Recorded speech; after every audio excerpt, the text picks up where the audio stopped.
23 जून 2018 मिसाई नाम का थाईलैंड का एक छोटा सा गांव अचानक पूरी दुनिया की नज़रों में आ जाता है। 12 से लेकर 16 साल की उम्र के 12 बच्चे और उनका 25 वर्षीय कोच एक 4 किलोमीटर लंबी गुफा में फंस जाते हैं। पूरी दुनिया करीब 2 हफ्ते तक बस एक खबर का इंतजार कर रही थी कि थाईलैंड की गुफा में फंसे वो 13 लोग कब और कैसे बाहर निकलेंगे। कहते हैं कि रूस में चल रहे FIFA world cup football match से कहीं ज्यादा दुनिया भर के लोगों की नज़रें इस गुफा पर थी। लेकिन कई देशों की मदद और कोशिशों की बदौलत 18 दिन बाद उन सभी लोगों को इस मौत की गुफा से बाहर निकाल लिया जाता है। इतनी कहानी तो आप सबको पता होगी, अगर नहीं तो आगे जान लेंगे। लेकिन ये कहानी सिर्फ इतनी नहीं है। करीब हफ्ते भर चली रेस्क्यू ऑपरेशन के बाद इन बच्चों को बचा तो लिया जाता है, लेकिन इस रेस्क्यू ऑपरेशन से पहले कुछ विदेशी कर्मचारी अंदर घुसने की कोशिश करते हैं कि गुफा के अंदर के हालात जान सके। तो उन्हें वहां थाई सेना के 3 लोग मिलते हैं जो गुफा में फंसे बच्चों को बचाने गए थे, लेकिन ये लोग खुद फंस गए थे। विदेशी कर्मचारी बच्चों से पहले थाई सेना को बाहर निकालने की कोशिश करते हैं, लेकिन इस गुफा के तंग रास्ते में एक आदमी को घबराहट होने लगती है। वो पानी में छटपटाने लगता है और फिर बेहोश हो जाता है, जबकि इस दरमियान उस शख्स को सिर्फ कुछ ही मीटर की दूरी तय करनी थी। और ये सारी चीजें देखकर रेस्क्यू टीम को एहसास हो जाता है कि 4 किलोमीटर लंबी एक बहुत ही तंग और पानी में डूबे रास्ते से 12 बच्चों को बाहर निकालना लगभग असंभव है। लेकिन यह कहानी इसी असंभव को संभव बनाने की है। यह घटना जिस गुफा में हुई थी उसका पूरा नाम है थाम लुआंग नोंगनान। अगर हम हिंदी में तर्जुमा करें तो इसका मतलब होता है नींद में लेटी लड़की वाली गुफा। अब सवाल ये है कि इस गुफा का ऐसा नाम क्यों पड़ा। तो पूरी कहानी कुछ यूं है कि पुराने ज़माने में एक राजकुमारी को एक आम लड़के से प्यार हो जाता है। क्योंकि घर वाले राजकुमारी की इस हरकत से काफ़ी गुस्से में आ जाते हैं। मजबूरन राजकुमारी को उस लड़के के साथ भागना पड़ता है, लेकिन घर वाले पीछा नहीं छोड़ते। कुछ दिनों तक यही सब चलता रहता है और फिर एक दिन राजकुमारी की मौत हो जाती है। जब राजकुमारी की मौत हुई वो पेट से थी। मौत के बाद राजकुमारी का बदन एक चट्टान में बदल गया। थाईलैंड के स्थानीय लोगों का मानना है कि इन चट्टानों के अंदर बारिश के दिनों में पानी भर जाता है, जो पानी नहीं असल में राजकुमारी का खून है। खून कहें या पानी, लेकिन 18 दिनों तक ये गुफा उसमें फंसे 13 लोगों की जान की दुश्मन जरूर बन गई थी। खैर ये तो हुई उस गुफा की कहानी, लेकिन सवाल ये है कि आखिर ये बच्चे उस गुफा में फंसे कैसे, 18 दिनों तक इस गुफा में जिंदा कैसे रहे, इस दरमियान जिंदा रहने के लिए क्या खाया और क्या पिया, और फिर किस तरह उन्हें इस मौत की गुफा से बाहर निकाला गया। तो आइए जानते हैं मौत की इस गुफा में ज़िंदगी के 18 दिनों की रोंगटे खड़ी कर देने वाली पूरी कहानी को आज की इस वीडियो में। मगर उससे पहले अगर अभी तक आपने अपने चैनल रियल कहानी को सब्सक्राइब नहीं किया तो अभी कर लें, ताकि आगे भी ऐसे ही रहस्यमयी कहानियों की नोटिफिकेशन आप तक पहुंचती रहे। तो चलिए वीडियो की शुरुआत करते हैं।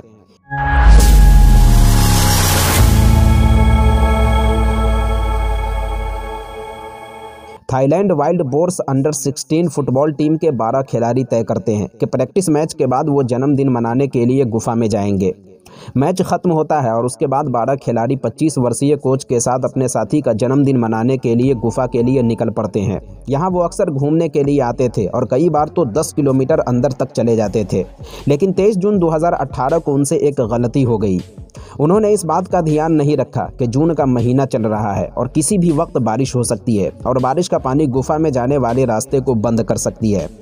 खैर कुछ नया करने के जुनून में बच्चे एक एक कर गुफा में दाखिल होने लगते हैं और कब ये गुफा के 4 किलोमीटर अंदर पहुंच गए उन्हें इस बात का एहसास ही नहीं हुआ।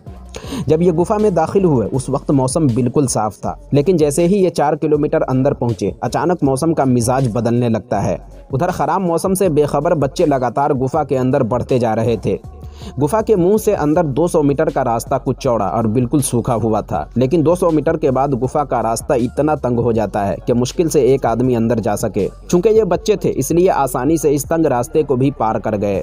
अब यहाँ से आगे का रास्ता जुलाई से लेकर नवंबर यानी बरसात के दौरान इतना खतरनाक हो जाता है कि इस दौरान गुफा में नो एंट्री का बोर्ड लगा दिया जाता है, मगर पानी न होने की वजह से बच्चे इसे भी पार कर जाते हैं। जब आगे बढ़ते हैं तो गुफा का आकार 1 मीटर से भी कम हो जाता है, यानी उस जगह को झुककर या लेटकर ही पार कर सकते हैं। बच्चे इसे भी पार कर जाते हैं। हालांकि कुछ दूर चलने के बाद यह रास्ता फिर चौड़ा हो जाता है, लेकिन उसके फौरन बाद यानी पटाया बीच के पास सुरंग की सबसे तंग जगह आती है और अगर उसे भी पार कर ले तो इस जगह पर आने के बाद सुरंग की ऊंचाई करीब 10 मीटर से भी ज्यादा हो जाती है। बच्चे इन तमाम चौड़े और तंग रास्तों को पार करते हुए गुफा में 4 किलोमीटर अंदर तक पहुँच जाते हैं। इधर मौसम का मिजाज अचानक बदल जाता है और मूसलाधार बारिश होने लगती है और बाहर हो रही तेज बारिश का पानी गुफा में घुसना शुरू हो जाता है और ये पानी 4 किलोमीटर अंदर यानी जहां बच्चे मौजूद थे वहां तक पहुंच जाता है। जैसे जैसे वक्त बीत रहा था धीरे धीरे पानी का लेवल बढ़ता ही जा रहा था।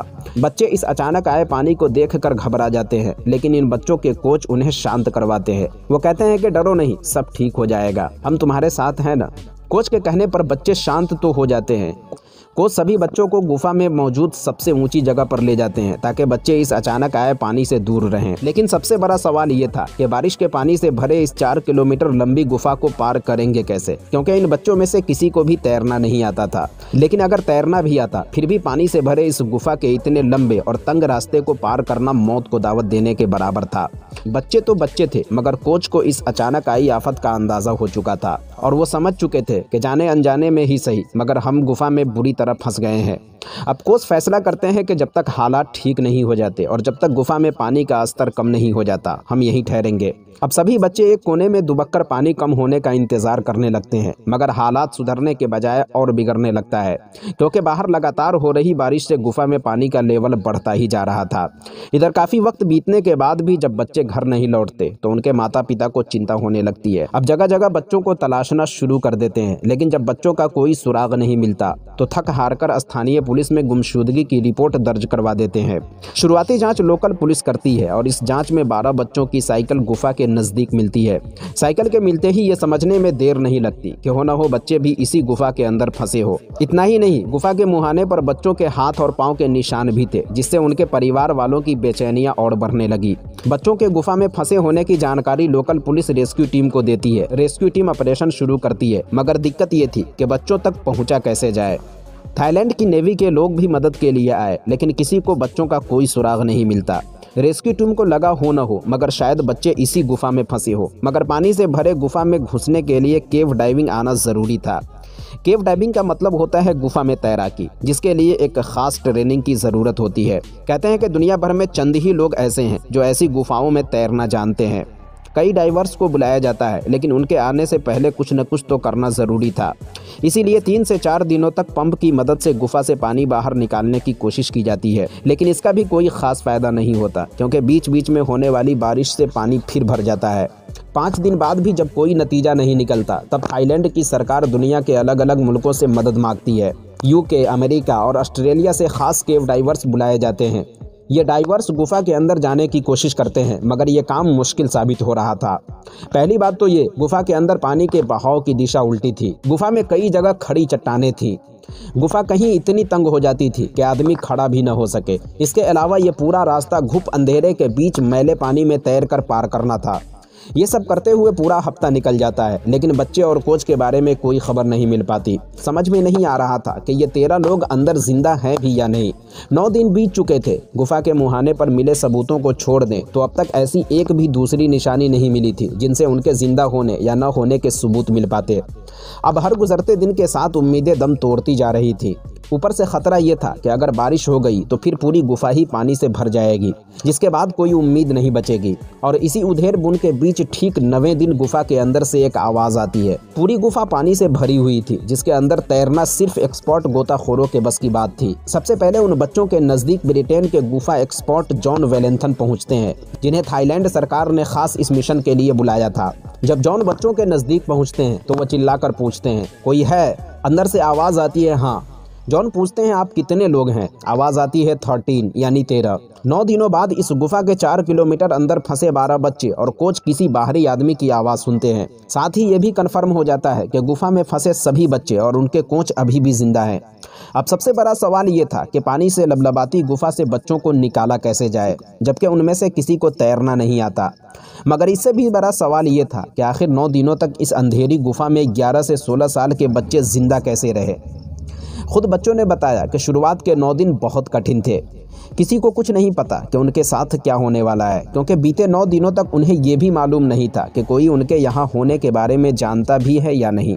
चूँकि बच्चे इस गुफा में बर्थडे मनाने गए थे तो जाहिर है उनके पास खाने पीने के लिए कुछ भी नहीं था सिवाय एक केक के। लेकिन उनका केक भी महज 2 दिनों में ख़त्म हो जाता है। बाकी बच्चे 7 दिनों तक गुफा से टपक रहे एक एक बूंद पानी को पीकर जिंदा रहते हैं।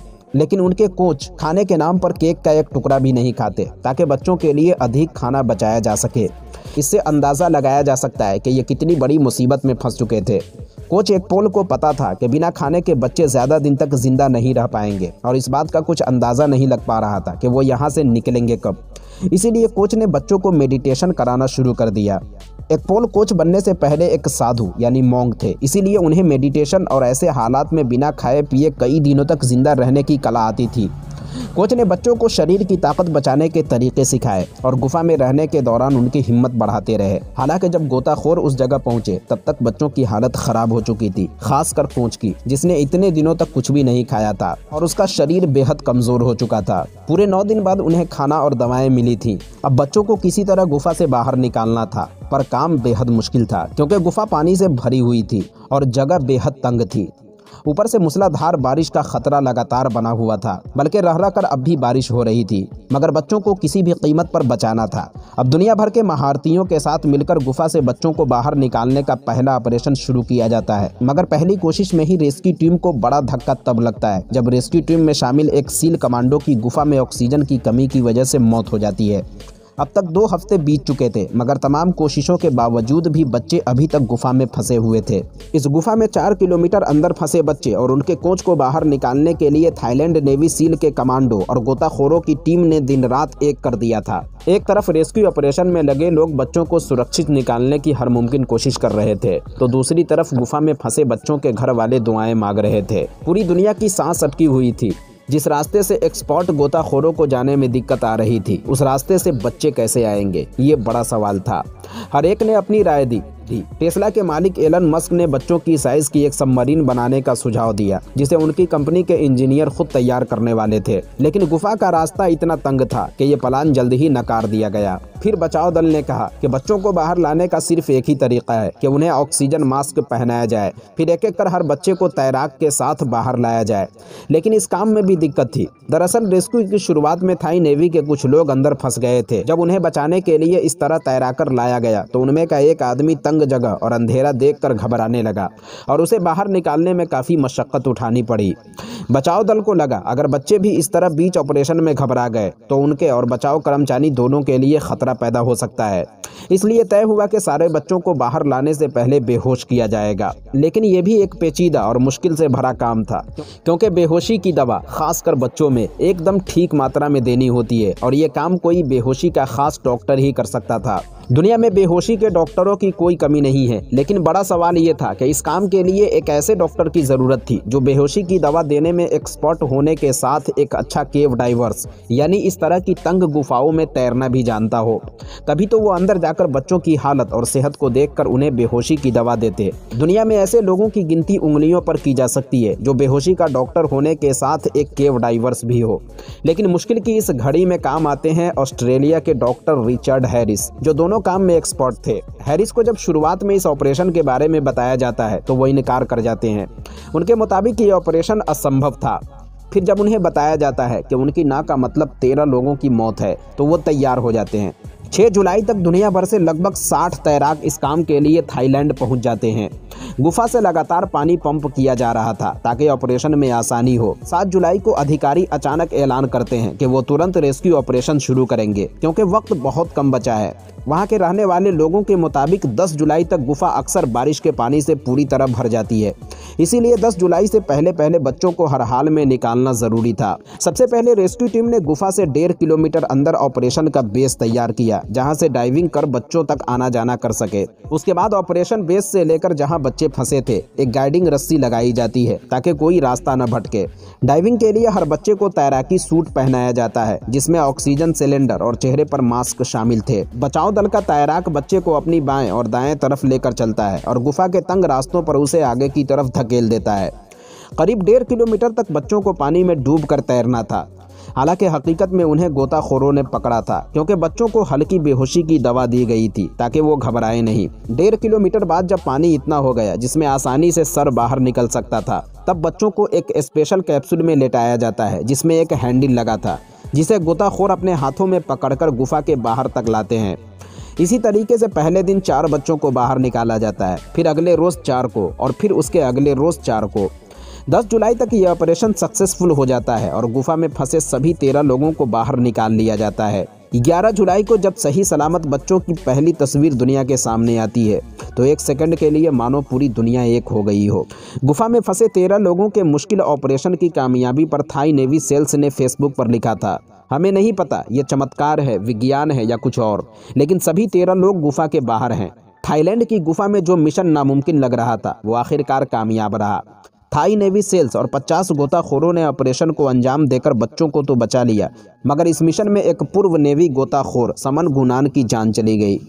तो दोस्तों, ये थी मौत की गुफा में फंसे उन 13 लोगों के 18 दिनों की पूरी कहानी। वीडियो कैसी लगी कमेंट बॉक्स में ज़रूर बताएं और ऐसे ही और भी वीडियोस देखने के लिए चैनल को ज़रूर सब्सक्राइब करें। मिलते हैं किसी नई वीडियो के साथ, जब तक के लिए अपना ख्याल रखें।